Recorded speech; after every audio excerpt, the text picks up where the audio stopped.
Blog Talk Radio.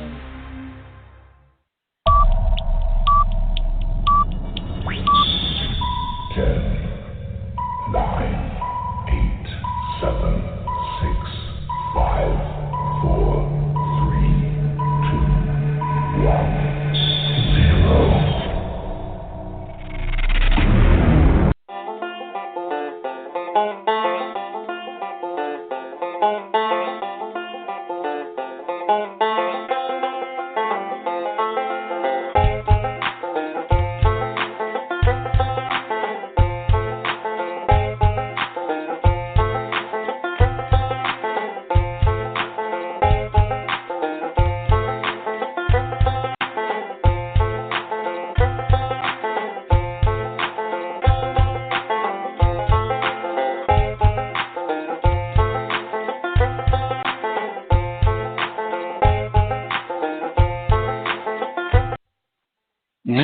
Welcome to The Balance. My name is Tom Marquis, Presidente. Did you think that you were watching an episode or a reoccurring deliverance there? Buttons just weren't pushing right, but we're good. Welcome aboard. My name is Tom Marquis, Presidente. This is the thing that we call The Balance. We do every Saturday morning. We talk about racing. We talk about NBA, NFL, NHL. We talk about it all because we give you a good balance of sports. And, you know, hey, I'm on loan from God, so I'm going to guide you for the next 2 hours through this crazy world of sports. And, yes, we named our show Old Canada, which is very fitting. Our first guest is up in Toronto, Tyson Lautenschlager. He's calling to talk Indy Car, but we might sneak in a little bit of NBA Finals as well, as they're ahead in the battle for the NBA championship. First time that it's ever been in Canada. So I tell you what, I'm one of those haters. Call me a hater if you want. I'm tired of seeing the Golden State Warriors. So I'm on this Raptor bandwagon for sure. And then also we've got Ed Kracz, beat writer for the Philadelphia Eagles, and our official NFL contributor, going to bring us up to speed in some offseason in the NFL, some OTAs and so forth. Yes, and then we've got the NHL Finals. My St. Louis Blues, guys, that's right, one game away from winning the Stanley Cup in the Arch City. So how awesome will that be? I hope that it comes to fruition. And then at the bottom of our show, the last segment of our show, is Mo from the BS Sports Show. Joins us, and we're going to talk in more detail and get all the gory details about the Golden State Warriors and the Toronto Raptors. My name is Tom Marquis, Presidente. 917-889-8516 is our digit. Stick around. It's about to get good. Tonight, I just want to take you away. Throw your hands up in the sky. Let's set this party on fire.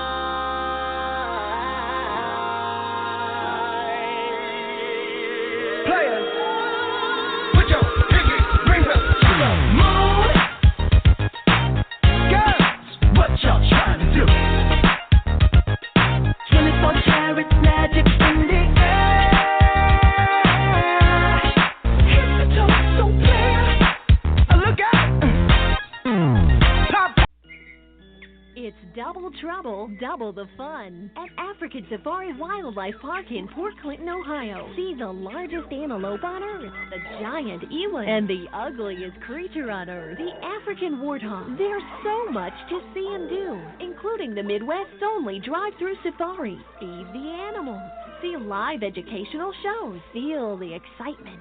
Have your picture taken with a python or cockatoo. Feel the adventure. Shop the Symbol Lodge gift shop with items available from around the globe. Visit the snack bar or picnic facilities. Enjoy a pony or camel ride. Or cheer your favorite porker on to victory in the famous Pork Chop Down. Bring your family to see the rare and exotic animals at African Safari Wildlife Park in Port Clinton, Ohio. Just take Route 2 to the Route 53 North exit and follow the sign. Only 17 miles west of Cedar Point via Route 6. Open every day, rain or shine.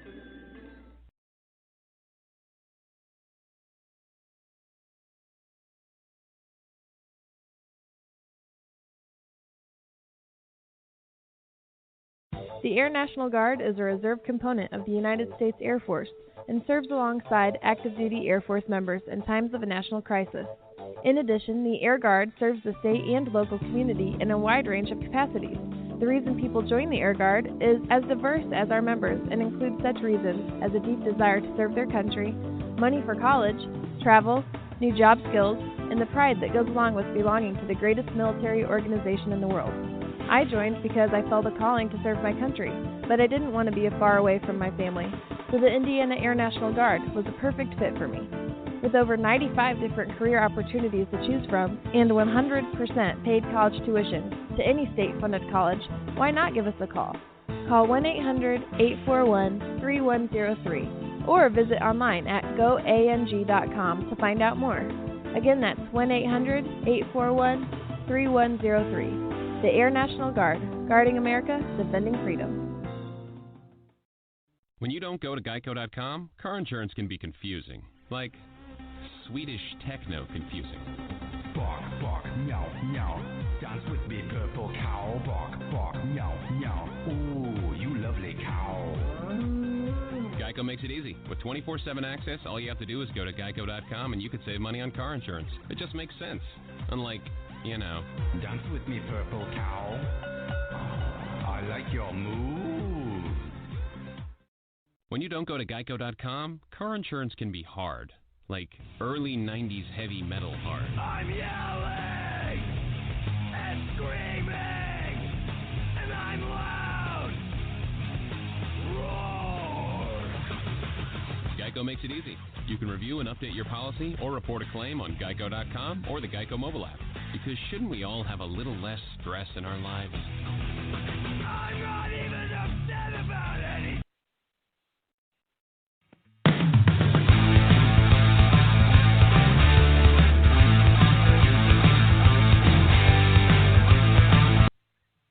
All right, welcome back to the balance. Let's get things going. My name is Tom Marquis, Presidente, enjoying this now from the great country of Canada, Toronto, as a matter of fact, Mr. Tyson Lautenschlager. Tyson, how are you, sir? Well, Tom, it is a good morning in Toronto. And it's not even about race cars, is it? I tell you what. It is not. You're one game away from taking down one of the most dominant NBA teams in history. Kawhi Leonard, ready to go. You guys are ready to do it. You can taste it. You can taste it, but it's not there yet. We had you on to talk Indy Car, which we're going to do, but we want to give you a chance to talk about your Toronto Raptors, sir. Yeah, as you said, one game away. Series is at 3-1, and we get to come back home on Monday night to hopefully finish this thing off. If not, Game 6 in Golden State.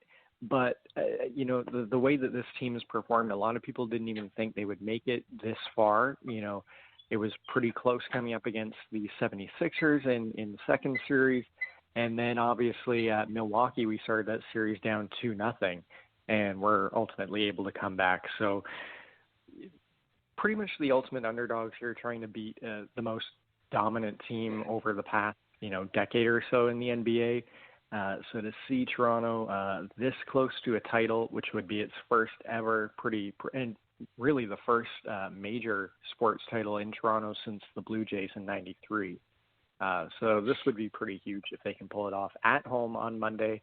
And I don't know if you've seen any of the videos from Toronto throughout the postseason, but this city has gone crazy after games, not just in Jurassic Park, but throughout the entire city. So it'll be interesting to see if anybody can sleep on Monday night if they pull it out at home. Oh, my gosh. I tell you what, I'm rooting for you because I'm one of those guys. I'm tired of seeing Golden State win. I'm tired of seeing the Patriots. But I could go on and give you a list. That's for sure. So I am definitely rooting for you. But we brought you on to talk some Indy Car. Indy Car in Texas under the lights tonight. Tomoko Soto gets the pole. But I don't think we've had you on since the Indianapolis 500. Did we? I don't think so. I don't think you've been on since the 500, have you? Yeah. Yeah, so it's, I mean, a little bit about the Indy 500, yet again a great race, and I think if I remember correctly, Matt nailed it on the top of the head. He picked Simon Pagenaud to win, He did. and I picked Alexander Rossi, who ended up finishing second. So I think you had a pretty good panel of all-stars on I think we Indy did. 500 And Saturday. I had Newgarden. I had Joseph Newgarden, so I was at least in the mix. At least Joseph Newgarden helps Simon Pagenaud win because it helped him conserve on fuel mileage. Yeah, it was, and we saw a really great race on Sunday. I think we saw the beginning of the race really a lot of passing and to start, and then it kind of mellowed out, which we see a lot with the Indy 500. I think the package this year made it very difficult to pass, which definitely, while it aided Simon Pagenaud in a way and it allowed him to show his muscle early on, it was a detriment at first because we were seeing, major fuel concerns, and we didn't think he was going to be able to make it to the end until Joseph Newgarden was able to get around him late in the race, and that allowed Pagenaud to save some fuel, as you said. Alexander Rossi was a madman pretty much all of Sunday with pit road issues, Oriole Serbia issues, and that really showed a lot of motivation and allowed him to come up to the front and almost win the Indy 500 2 laps away. Really great race, and really cool to see Simon Pagenaud, relish it all in. And the way his victory lane celebration, you could tell this was something he'd been waiting for a long time. Would not take the wreath off in victory lane. Didn't take it off for a few hours, from what I understand. So it's always nice to see a gracious winner at the Indy 500. Well, they're in Texas tonight. I always like to watch Indy Car at night. I like night races in general. But Texas is a really fun track, both on the NASCAR circuit and the Indy Car circuit. It's a very, very fast track. So talk with us about what we can see and give us a look into the Texas Motor Speedway and what is Indy Car preparing for tonight's race. Well, if last night's truck race was any indication, this could be a pretty wild IndyCar race, which we are pretty prone to seeing at Texas for the most part. I can't remember if it was last year or the year before, I think less than 10 cars finished the race at Texas. A lot of big accidents tend to be prone at this racetrack. So it's going to be important to be up front early, which Takuma Sato is. And it's kind of amazing to see how his season is going. He's 42 years old, but he's not slowing down at all. He's kind of reaching his peak now, and he might not even be at his peak. So we could be in for seeing more Takuma Sato wins on the way. But as I said, if last night's truck race is any indication, we could be in for a long night. The truck race was only 167 laps, but it took about 3 hours to complete. They had 13 cautions last night. People were not able to stick it on while the inside was the preferred line. If you had anyone on your outside, you got super loose and you were going around. It was a tough track to tame. And Greg Biffle, who was making his first Truck Series start since 2004, first NASCAR start since 2016, ended up winning the race. So it really shows how much experience will help at this racetrack, which a lot of these guys starting up front in the Indy car race do have. Takuma Sato has plenty of experience at Texas, still looking for that first win. Scott Dixon will start in second. He won the race last year. And Dixon has a little bit of momentum on his side from winning race 2 in Detroit, trying to get back in the championship picture. So we could be in for a really exciting race night. We usually are at Texas in the IndyCar series. So I'm interested to see how everything will play out, especially with the front two.